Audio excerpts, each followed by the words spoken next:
Hey everyone, welcome back to Chasing Returns. This is episode 2. I'm JJ, And I'm Zach. and we're going to be hopping right into it. I think Zach's got some news. We're going to be piggybacking basically off of last episode, which is funny. We didn't plan on that, but that's the relevant news. So, Zach, you want to kick it off? Yeah, sounds like we're going to be talking about Warren Buffett and Elon Musk again. And I promise I won't be talking about Warren Buffett every single week, but um, it's just an interview came out today with Charlie Rose, who hasn't done an interview in years. And Buffett hasn't done an interview in like about a year as well. So it really caught me off guard. And I listened to it twice already today, once at work and once after.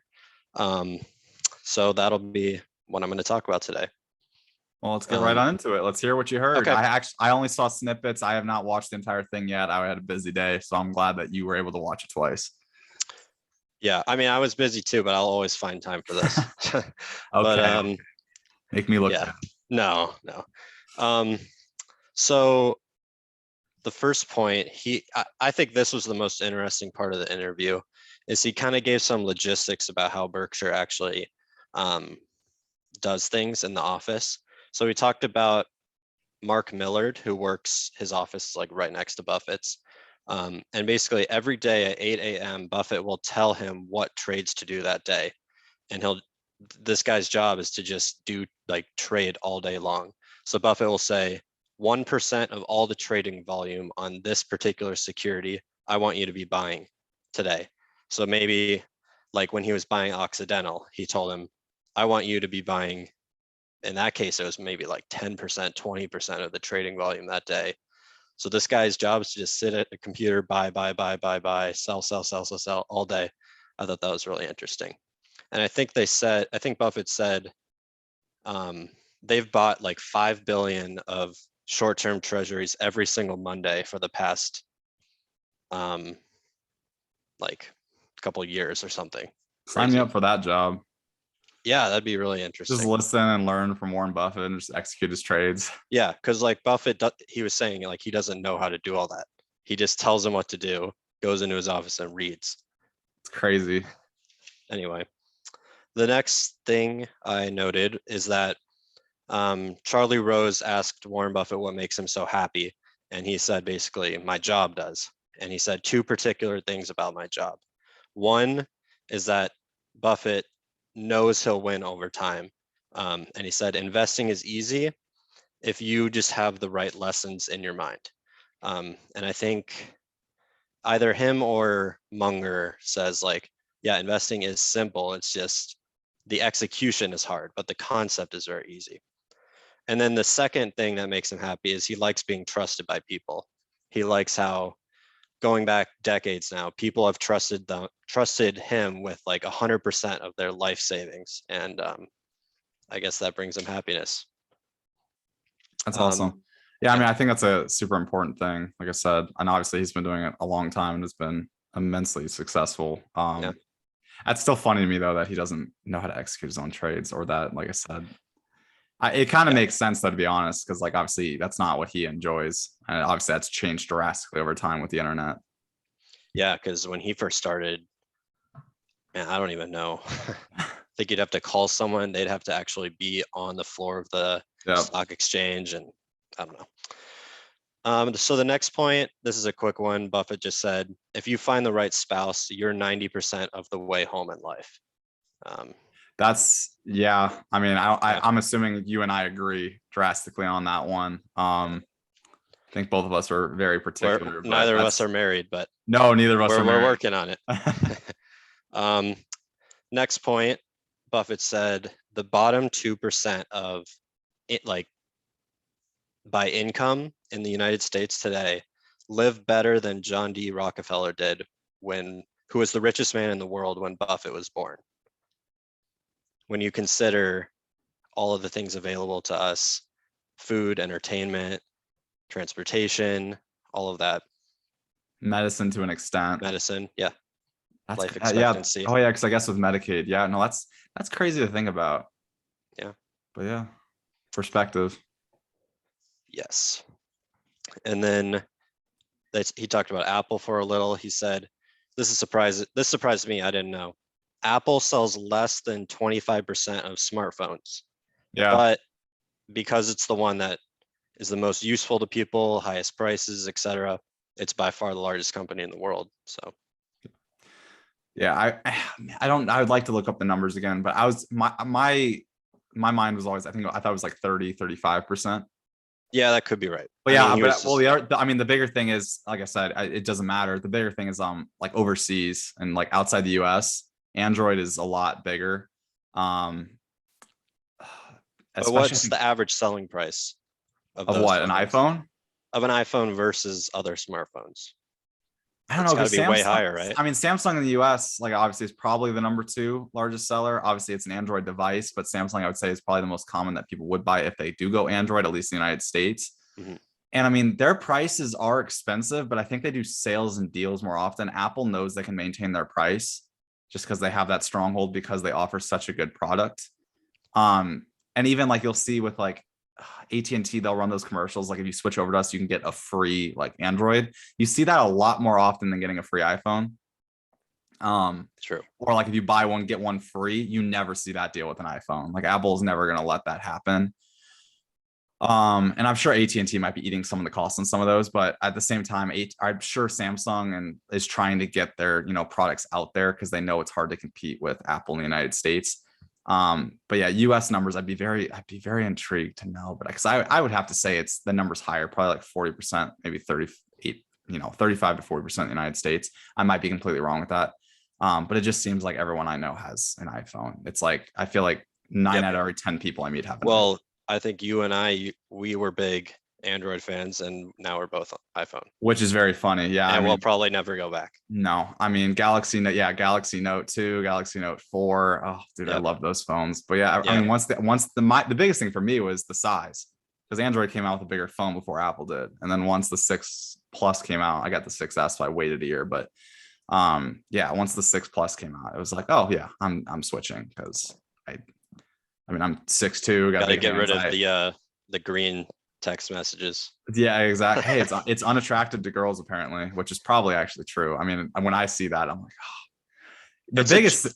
I mean, that's sort of a joke, but actually, I feel like that's huge. Oh well, 100% Literally is. just having a blue text Yeah. message. I feel like no, I'm serious. I think there's been studies on this that is true. The Yeah. biggest thing for me, in all honesty, aside from that, because like if a girl had an Android that I liked, like that wouldn't be as big of a deal.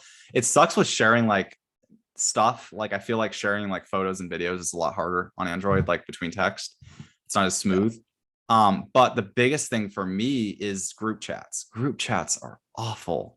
And I think Oh, we yeah. had one friend I feel like that had an Android when all of us had iPhones. And if they ever made a group chat versus an iPhone user, it just messed it all up. Which is just, it's crazy how big of a stronghold they have over like especially the youth because of that factor. Like it's not even the phone itself, it's literally just, and it's not even the operating system, it's really an app on the operating system, which is crazy to think about. But yeah, no, I mean, Apple's been killing it. I'm a big investor in Apple. I don't know. Are you? How much do you have? Obviously I'm not a not specific number, but I'm not percentage. allowed to own Apple. Oh, were you? Did you in the past? I don't know if I've ever owned it, which is I mean, stupid. you technically own a small percentage. Yeah, it's technically actually like one of my largest positions Yeah. through Berkshire, but Yep. yeah. Anyway, I just have two more quick points.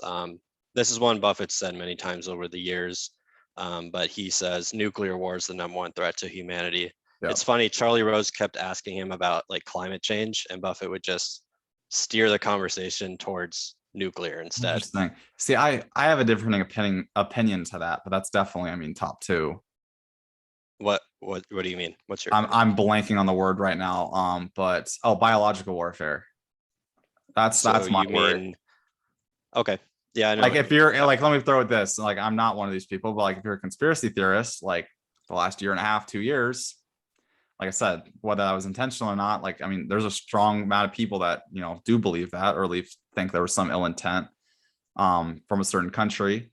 I don't think that was this time. I think if that was the case, you'd do something a lot deadlier. But that's my worry, is the fact of like, look how easy that was able to be done. And they even got like a trial period to like see. Like if you really wanted to, it's just like I feel like science could develop something. Like that is my biggest worry. And you even see it in TV shows too. Like I think like an episode of like CSI or something had that where like, they were tipped off and they captured someone in an airport before they were able to release it.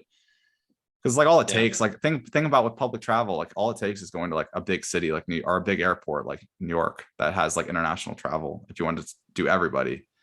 But it's just, yeah, that's my biggest worry. I mean, people have had nuclear weapons for a long time. Now, like I said, wrong countries getting it, that causes more issues. But I mean, if Russia's had them for as long as they have and nothing's happened, and Yeah. I'm sure China has them too. It's just like if the biggest powerhouses that are a threat to the United States, if you live in the United States and that nothing's happened so far, like I think, Well, yeah, I think Munger disagrees with Charlie on this. I mean, with Warren on this one, because last month he said that like, yeah, nuclear weapons have created a huge period of peace. yeah, because everyone, it's because people are afraid. Yeah. not okay, not to get into this argument either, but it's a good parallel, like I said, especially for the United States for an argument on one side. But it's like the idea of a gun. When the people take the side of it's like if everyone had a gun, everyone could defend themselves. Not that that's a great method of thinking. South Park's made a bit on this, which I thought was absolutely hilarious. But I compare that to the fact of you put everyone in the same playing field because everyone, has the same weapon theoretically and the same power versus you take away strength or size or population. Like a nuclear bomb, it doesn't matter, the size of the country. If you have it, you can still wipe out, pretty much probably an eighth of the planet, if not more. But that's my big thing of why I don't think that's going to happen because I think there's too much consequence. Obviously, the United States has dropped what, 2 on Japan. But it's just I think we saw the backlash of what that caused, and then obviously the problems that that country is or that area is left with for a couple decades. I feel like that's what's prohibited a lot of people because it's one of those things of if everyone has nukes, it's like if you launch them, they're going to launch them. So it's like you're really just killing yourself. But I think that's an interesting point. And I would definitely agree with that. The fact that, like I said, if Yeah, he's been saying that for years that yeah, that's his number one concern. yeah, but it's like I said, but on the flip side, it's also like I said, possibly of why we've had so much peace. Yeah. Relatively, obviously, Ukraine's still going on, but no Yeah, world war, no he world was wars in a long time. Like that is a big thing to look at that people don't like. I think fully grasp that. Like I said, it's been a long time of like world peace to an extent. Yeah, he was asked about Russia, Ukraine. He didn't comment. Did you see the recent rumor on that? No.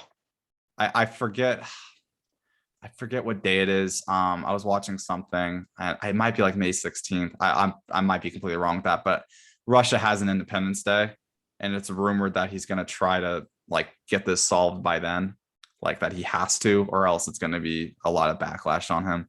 So in theory, the war hopefully is ending soon, and like I said, hopefully with not much casualties. But that was just something I saw today, which was interesting that there actually might be an endpoint that Putin is going for. We will see, hopefully. Yeah, hopefully. And back to Buffett's interview, just one last quote that I thought was kind of funny.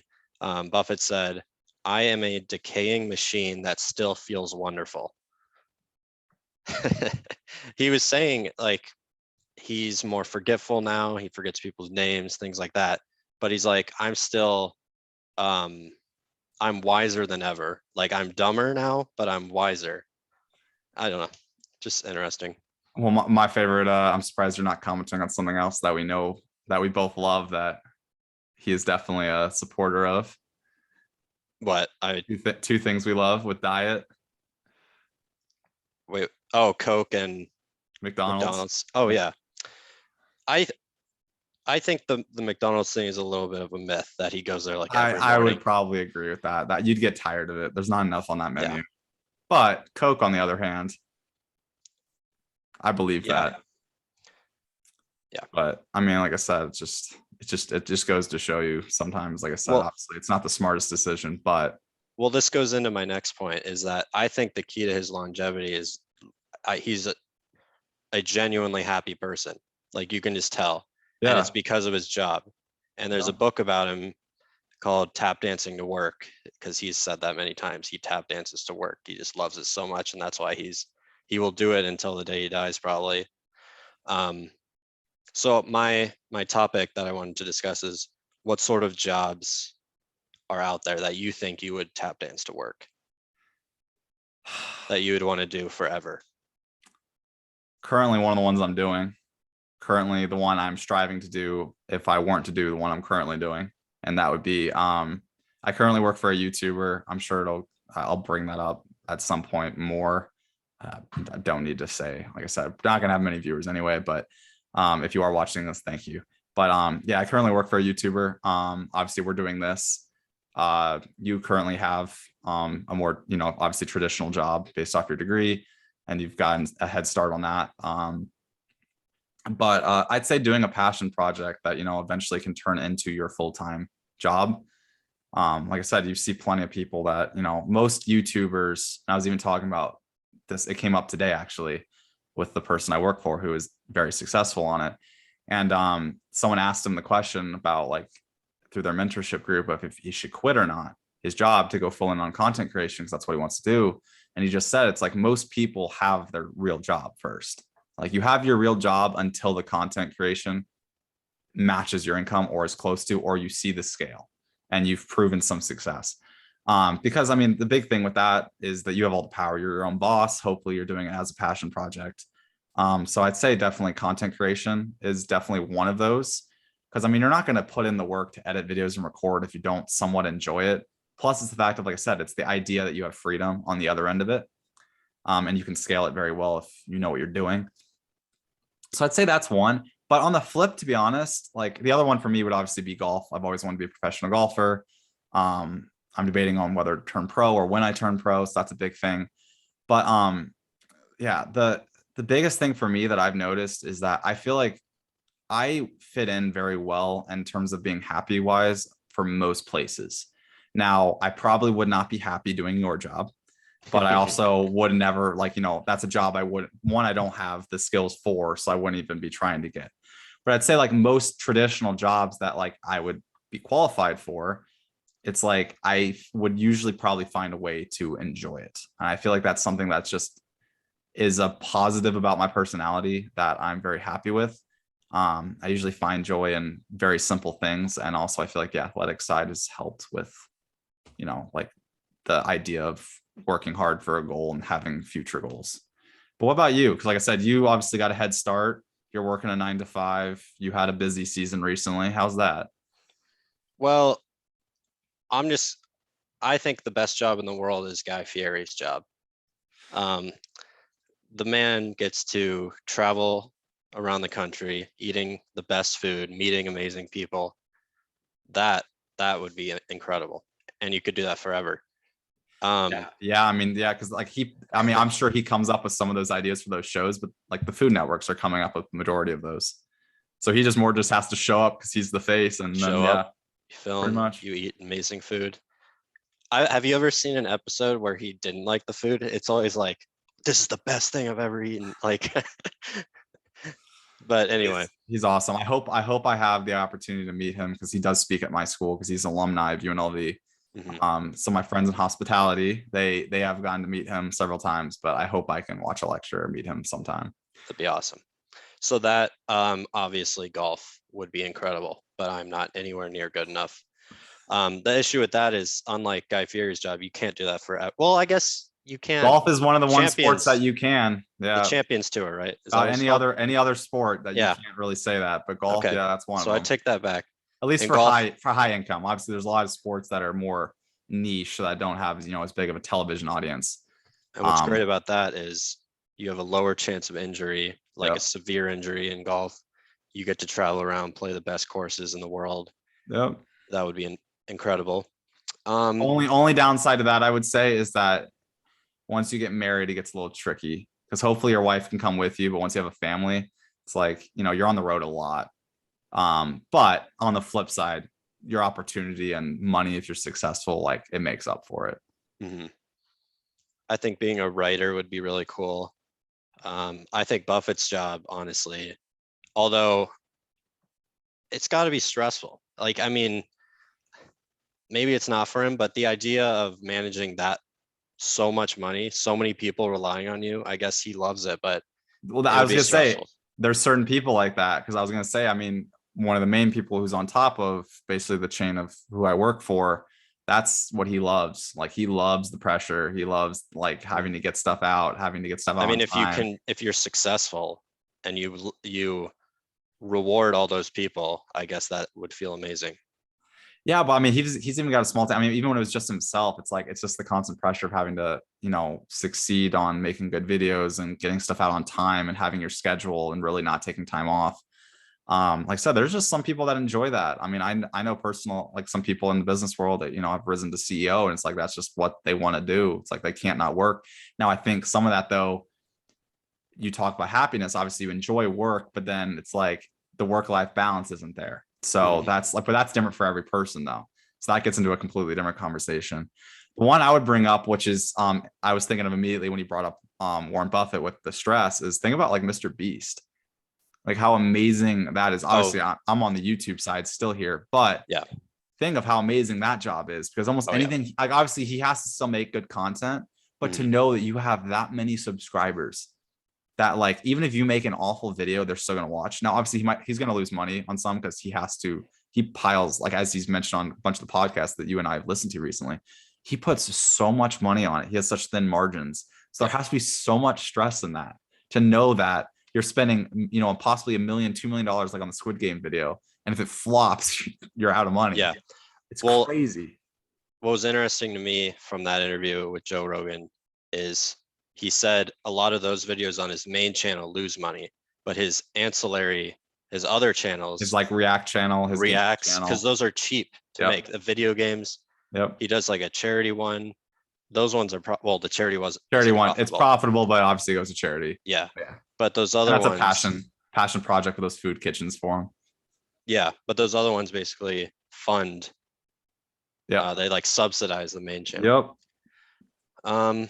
But we're getting a little Yeah, a little off off topic. topic. That's But a like I great. said, That I I mean, think we should talk about Mr. Beast next week. I would love. I think that could be a whole segment. sounds good to me. Yeah. But like I said, I mean, it all ties into though, like what would you do to be happy? And like I said, it ties in directly to work. And it's one of those things of like for me, I just think it's one of those like as long as I feel like I have purpose and I feel like as long as I see room for growth, that's what will make me happy. My only worry would be, getting stuck in a company and not saying that I don't have an impact because most people like I think there was a poll and like they polled like a company, like all the employees, and they say like what percentage do you think you directly impact the business? And the percentages added up to like 300%. It's like everyone thinks they're more valuable than they actually are. And so I'm not saying that, like I have to contribute this amazing amount, but just the fact of it's like feeling appreciated, doing good work, and knowing that it's like I might be rewarded, for moving up. I just don't want to ever be stuck. That's my big thing. I've always been a good thing for finding opportunity. And as long as I keep creating opportunity for myself and I, am doing stuff that I do enjoy, like I feel like I'm pretty simple in that. But, well, what about you though? Because obviously, like I said, I know you enjoy numbers and you enjoy your job currently. And like I said, you might be there a while, but I was gonna say, what brings you joy with that, or what do you look for? I don't know. I'm still. We'll see. I don't think anyone really knows exactly what they want to do, Yeah. but yeah, I have nothing to say on that. All right. Well, like I said, we're both young. Yeah. We'll figure it out along the way. All right. Is that the end for your Warren Yep. Buffett skit, Yeah. which turned into obviously a little bit else? The one thing I'm surprised you didn't bring up, which feeds into what I'm going to be talking about again, because there's a follow up on what I mentioned last week, was Warren Buffett complimented Elon Musk in that interview. That was one of the clips I saw. And I thought it was a good point. Not going to get too much into it, but he was just basically saying that because he's been critical of Elon in the past, which you and I have discussed. But mainly that's around, the Tesla share price, and which is understandable. But he was more talking about the impact and the fact that Elon has taken on, the Fords, the General Motors, and he's being successful currently. And obviously it seems like he's going to keep up with that. Eventually, the competition might catch up. But he was just complimenting like basically like some of the capitalism of America, the fact that you can have these giants that have dominated for decades and a new sector comes in and is taking a lot of the market share. I mean, that usually you think that's impossible, but it is. Eventually they do happen. It might be a little bit harder nowadays, but it's like this just kind of shows that like it still is possible. I mean, Amazon even came out of nowhere. I mean, a bookstore that turned Yep. into, Buffett Amazon talked Web. about that. Yep. Well, it's like Amazon Web Services, no one even talks about. And I mean, Yeah. them and Microsoft with Azure, it's like they dominate like 80% of the market for cloud services. It's crazy. And it's like most people don't even think about that when they think of Amazon. Microsoft probably a little bit more because that's obviously they're a little bit different type of a tech company. But with more, web services and whatnot, and Windows and Office subscription based for businesses. But yeah, so it was kind of cool to hear that and finally hear, not that he's ever been super critical of Elon personally, but like it was just nice to kind of see, a little bit more backing, which I'm sure Elon's going to appreciate. Because he watched that video. But to flip I it don't know if he around, did. I don't know if he did. dude, I think he will. Maybe people will send him the clip. Well, because I was going to say, hasn't Elon said that he looked up to Warren Buffett at one point? I don't Maybe follow not. Elon Maybe that I'm closely, maybe I I'm don't know. conflicting because obviously he also looked up to a lot of the astronauts and a lot of them were very critical of SpaceX. So maybe that's where I'm going with that. So I might be wrong.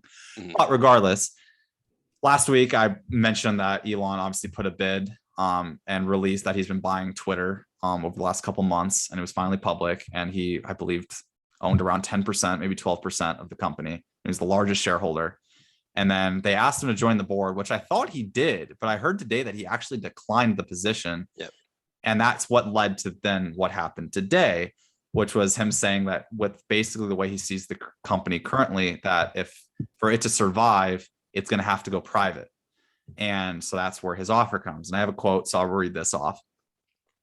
I invested in Twitter as I believe in its potential to be the platform for free speech around the globe. I believe free speech is a societal imperative for a functional democracy. However, since making my investment, I now realize the company will neither thrive nor serve this societal imperative in its current form. Twitter needs to be transformed as a private company. As a result, I am offering to buy 100% of Twitter for $54.20 per share in cash, a 54% premium over the day before I began investing in Twitter, and a 38% premium over the day before my investment was publicly announced. My offer is my best and final offer, and if it is not accepted, I would need to reconsider my position as a shareholder. Twitter has extraordinary potential. I will unlock it. I'm just going to ask, what are your thoughts on just hearing that? Because I know you saw some of this today. Well, I think it's interesting that the stock closed down today. And so clearly the market, well, there are a few things behind that, but I don't really get what Elon's goal is. I know he says free speech, but I feel like Twitter is one of the least censored social medias out there. So I don't know. I don't know anything about this really. Yeah, well, I more wanted to get into because obviously I mentioned some of my thoughts on that last time, and I think, like I said, his whole fear is the whole thing, like I said, which is a big thing nowadays of like being canceled and the threat of being canceled and so on. And I think his more worry is probably going forward because if we rely on Twitter so much, and say there ever is a bias or there's a person in power, who has the wrong intentions, that if you have control over that, that's dangerous. Which is ironic, seeing everyone thinking that Elon's that person. And I saw also on the flip, though, a lot of people today that were saying they see like one person owning that big of a company like is usually a very negative and evil thing. But they're like, I'm reconsidering my position if Elon takes it over. Because obviously Elon is a huge fan base. But I thought it was interesting seeing both people kind of, separate, even dividing on that, of the fact of like Elon taking it over. Some people are very excited and some people, like I said, are very not that it affects anyone's life really. But it's just funny seeing that, like I said, some people are actually worried. My main thing I wanted to get into is the fact of, though, obviously big premium, and especially with the stock tanking today, with the worry, because basically what's hinting at, which was talked about today, is that if this deal doesn't go through, if he sells his position, that is going to tank the stock price, and that will not look good. And obviously the people on the board, especially thinking about it, is, they're stakeholders, and that's a lot of money to lose very quickly. Because obviously Well, he's ramped up the price since he's announced that he's bought it.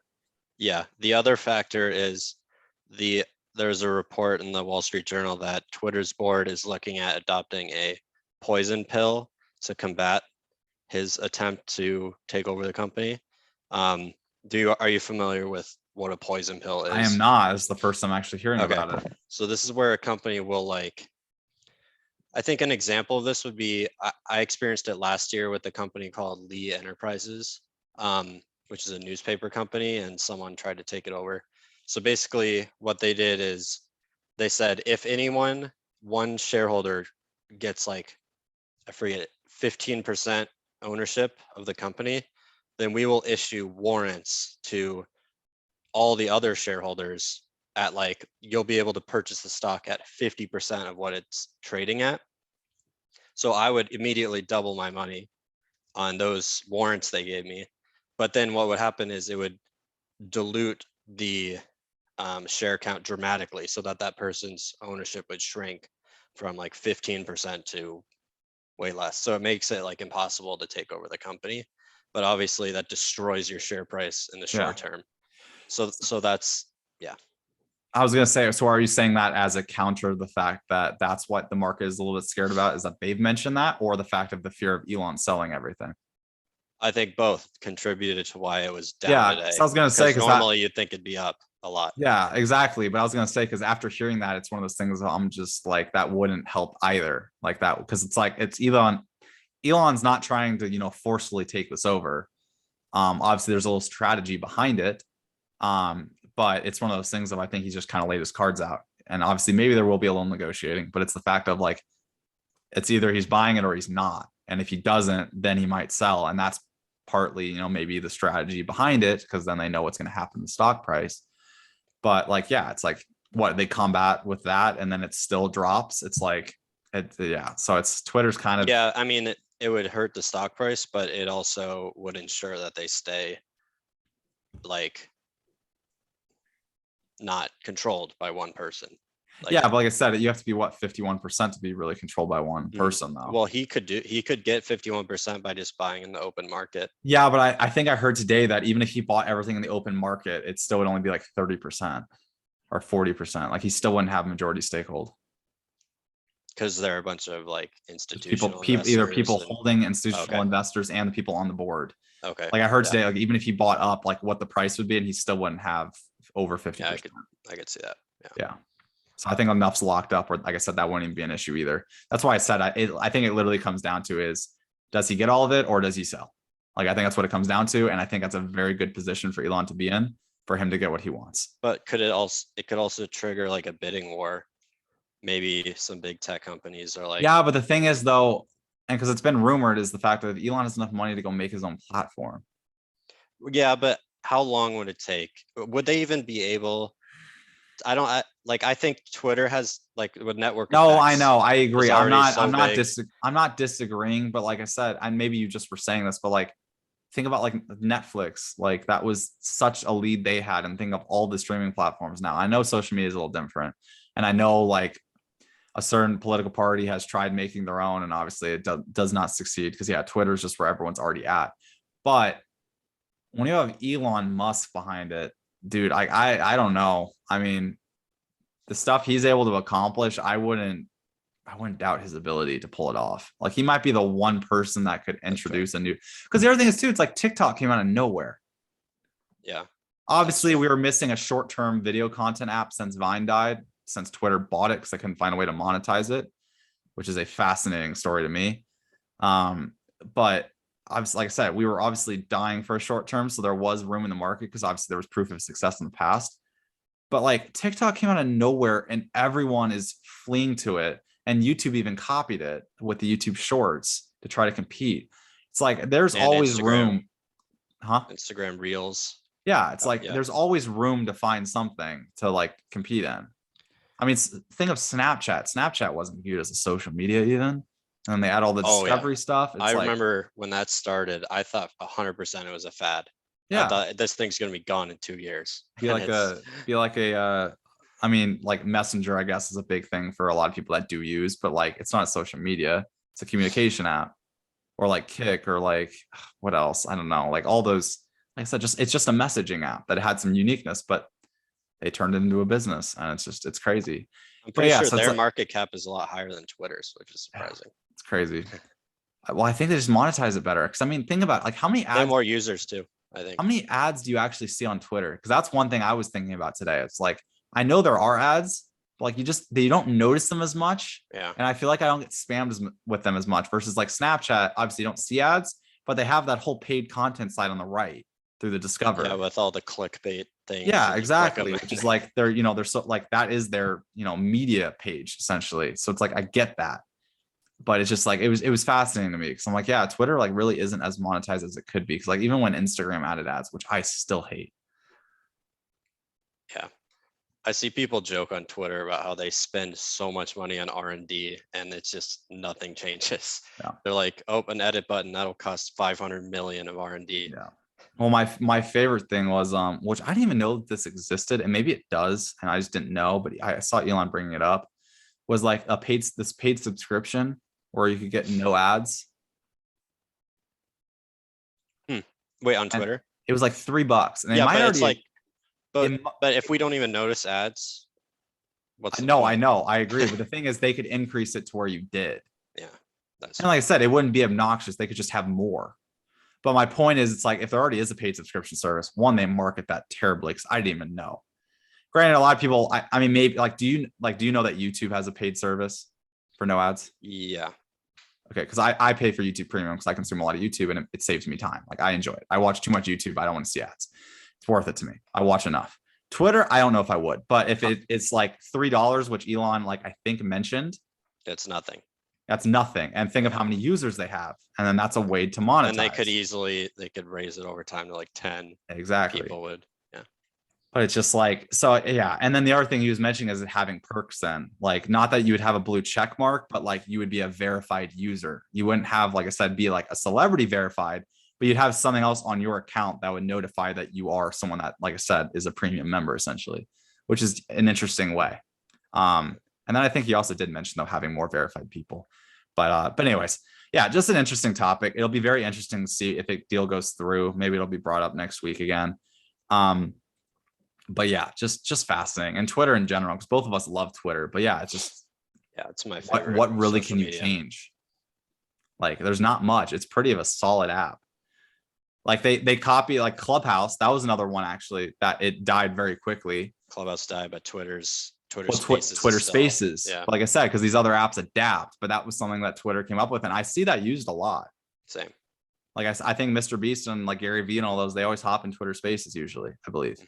It started with Clubhouse and then it switched to Twitter. So that was something they adapted and they got that market share. But yeah, it'll be interesting. That's really all I've got. I think we had some good discussions this time. But yeah, you got anything else? Closing remarks? Nothing. Anything else that spurred? Nothing else. I think I'm going to talk about Mr. Beast next week. I would love that. All right.